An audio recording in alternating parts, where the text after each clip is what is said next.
Hello and welcome to another episode of Mike and Dave's Hi-Fi Riff. I'm Mike Evans. And I'm David Price. And David, on this week's riff, what are we going to be talking about?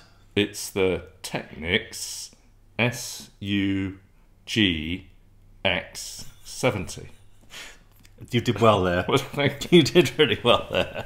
Well, Excellent. It's very difficult, you know, with all these long names and stuff for these Japanese products. It is. I wonder what it all stands for. It must be sort of some kind of acronym for all of that. But this is an amplifier, integrated amplifier. Yes. That does everything. Yeah. Absolutely everything. It'll come around your house and tidy it up, Mike.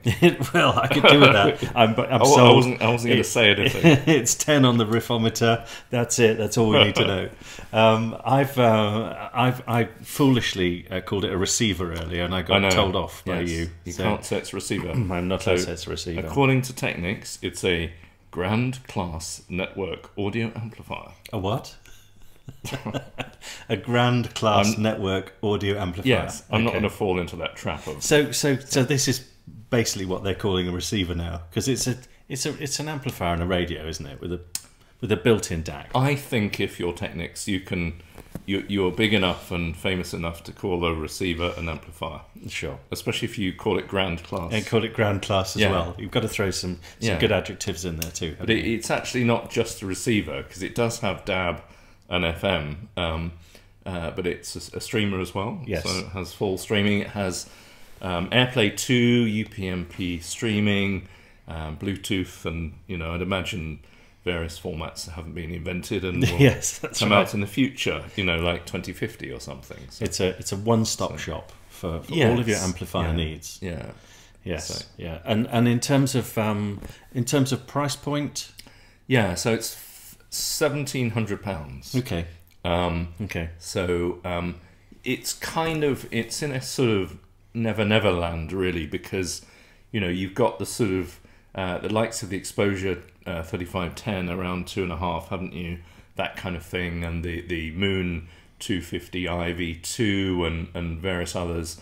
I think the NVA INT 250s around 2.5 and so on. Yes. The name Nate XS3 is roughly that sort of price point. So this is a bit lower. Yes. And it's also a bit lower than another Technics amp, which I have to pronounce slowly, otherwise I get the numbers wrong.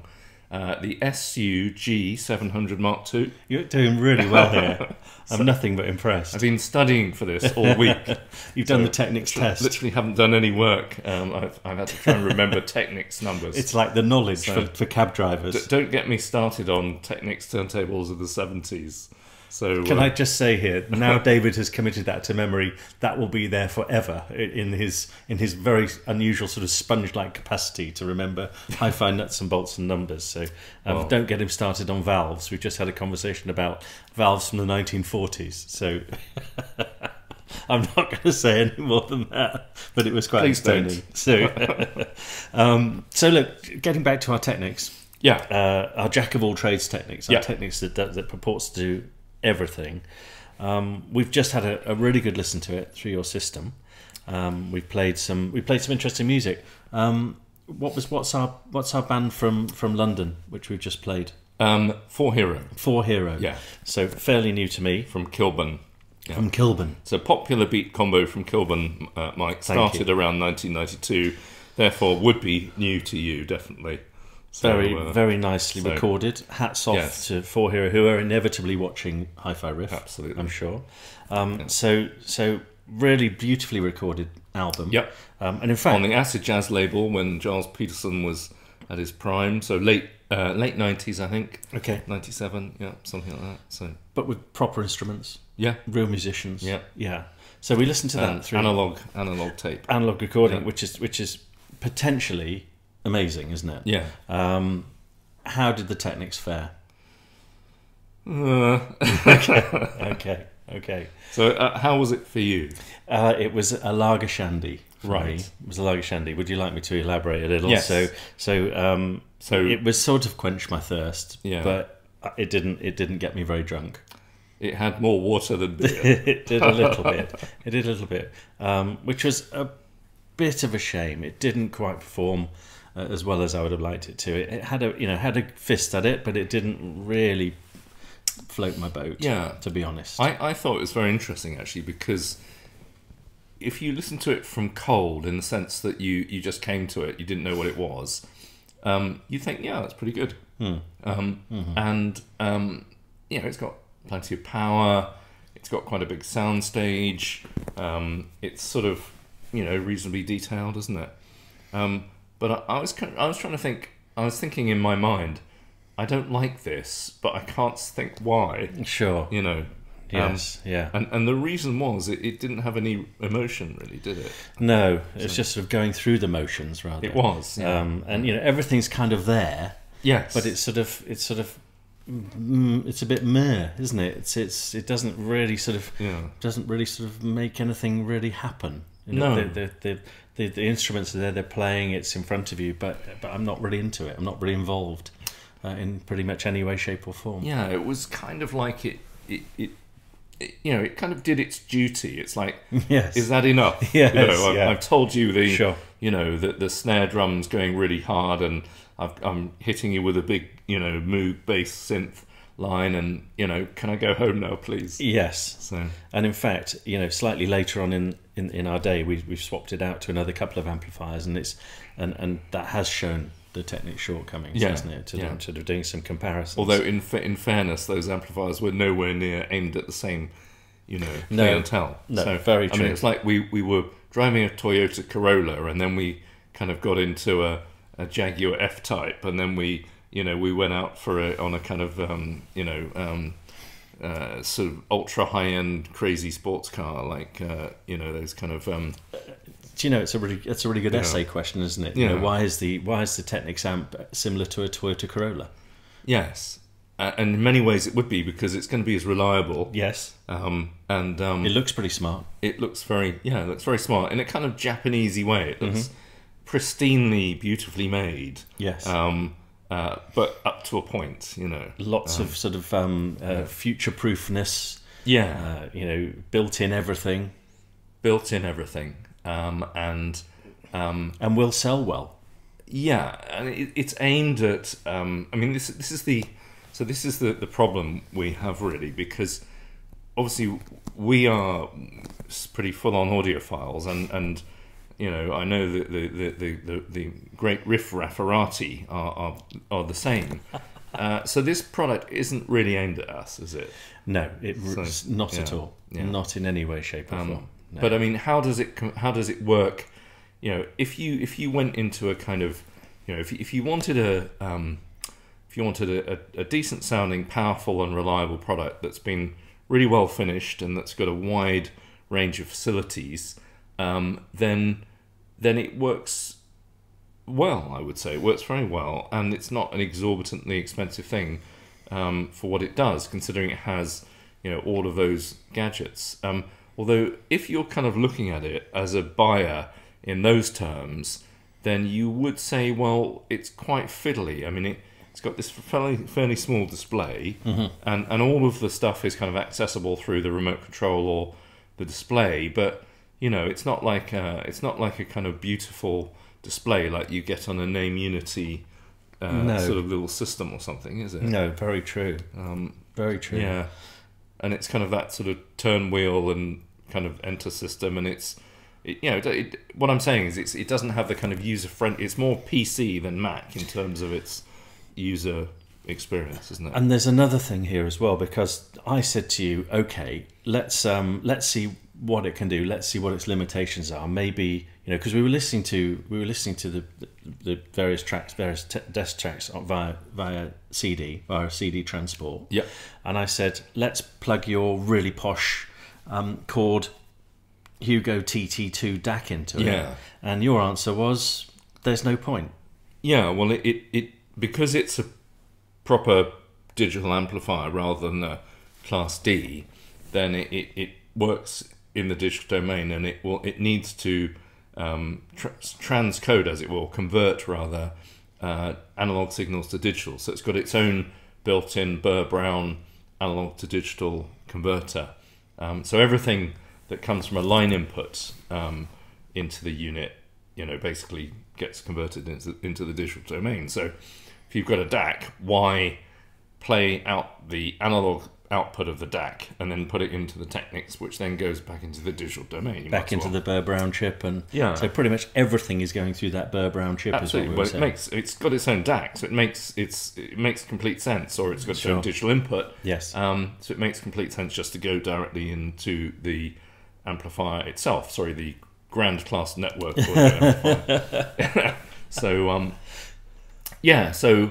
You know, it's kind of its own sort of self-contained ecosystem, as it were. So it's pretty much not upgradable in that respect, from a digital perspective. Absolutely. I mean, and to be fair, the kind of person who buys it probably wouldn't really be into that anyway. No, that's fair. It's a fair point. It's a fair point. Yeah.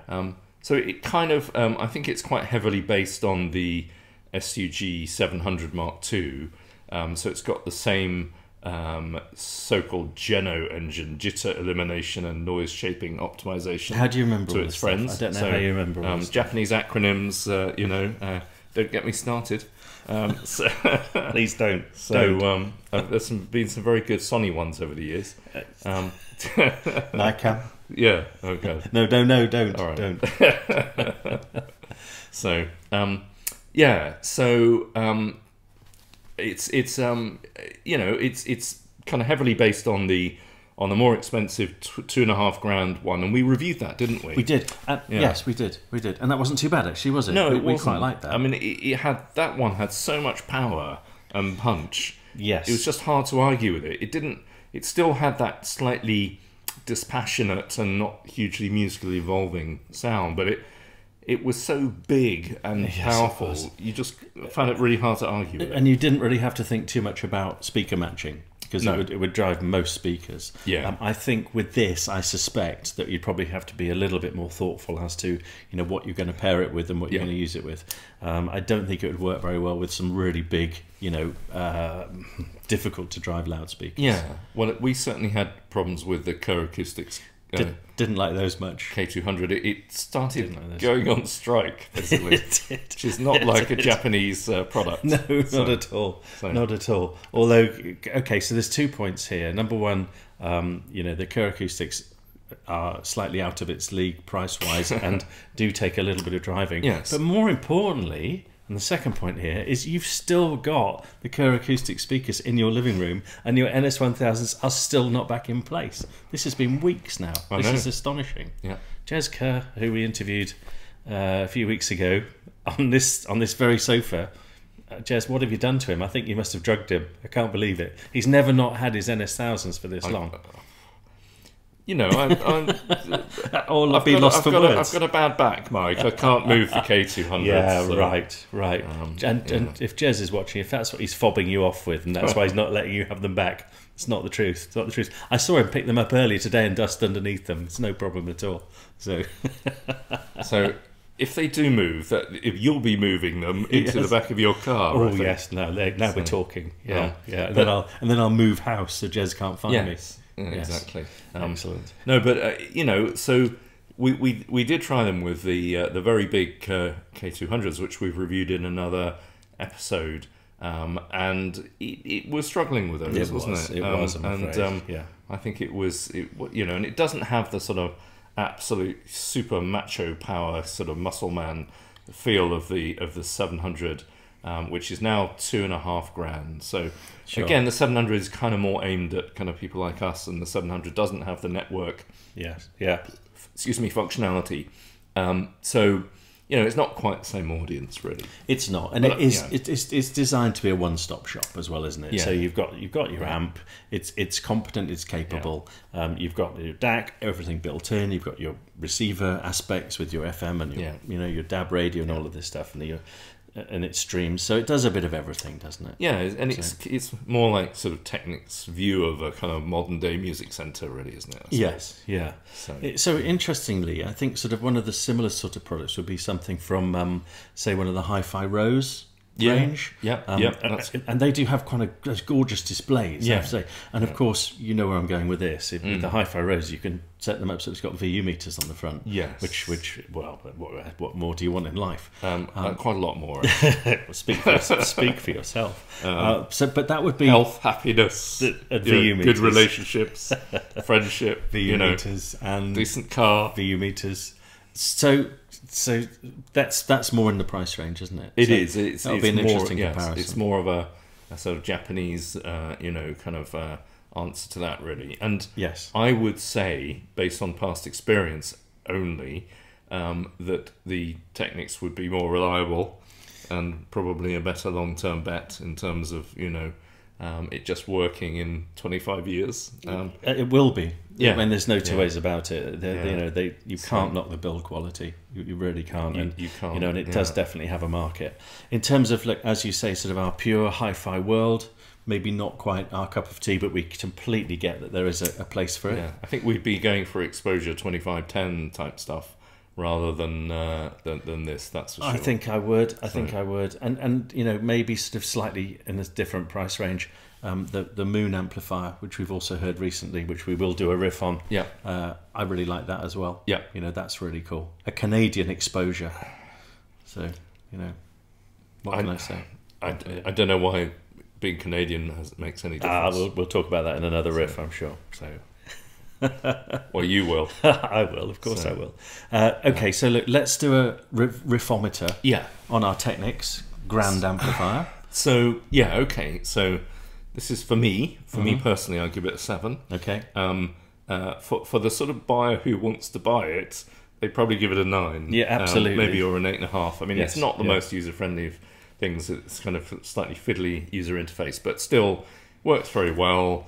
Just does the job. It's a nice, precisely made product that feels precise. It's very much kind of Toyota Corolla of hi-fi, isn't it? And yes, there's nothing wrong with that whatsoever.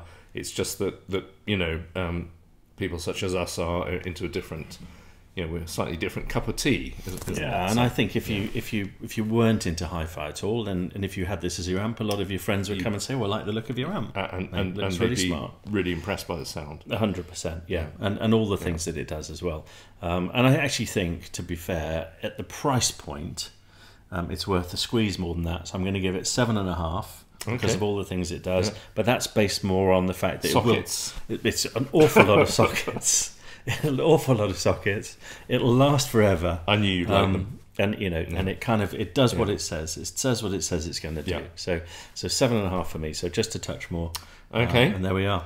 And on that bombshell. So look, thank you so much once again for watching another episode of Mike and Dave's Hi-Fi Riff. And we'll very much look forward to seeing you at the next one. Thanks a million. Bye-bye. Bye. Bye.